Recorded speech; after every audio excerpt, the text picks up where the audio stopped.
మనం గుర్తుపెట్టుకోవాల్సిన మన కోసం కష్టం తెలియకుండా మనల్ని కాపాడే మన తల్లిదండ్రులని, గొంతు చిచ్చుకొని మనం బాగుండాలని చెప్పి మన అధ్యాపకుల్ని, మన టీచర్స్ని, ఇంకా అన్నిటికంటే కూడా ఇందాక దాంట్లో వస్తూ ఉంటే మనకి చాలా మంది మీకు శానిటేషన్ కోసం పనిచేస్తూ ఉన్నారు. మనకి వీధులను శుభ్రంగా తుడిచే మన కుటుంబం అది. మన శానిటేషన్ వర్కర్స్కి మీరు గౌరవం ఇవ్వండి. అలాగే జపాన్ లాగా నేను చిన్నప్పుడు మా ఇంట్లో బాత్రూమ్ నేను కడిగేవాడు, మా నాన్న మా అమ్మ మా చేత కడిగించేవాడు. అలాగే మన స్కూల్ బాత్రూమ్స్ కూడా జపాన్లో స్టూడెంట్స్ బాత్రూమ్స్ వాళ్ళే కడుగుతారు. ఇక్కడ మనం వేరే వాళ్ళ చేత చేయిస్తాం.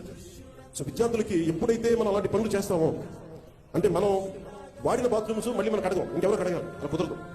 ఆ కల్చర్ అలవాటు చేసుకుంటే మీరు భవిష్యత్తు మీకు చాలా ఉన్నత స్థాయిలో ఉంటుంది. డిగ్నిటీ ఆఫ్ లేబర్ మీకు అలవాటు అవ్వాలి.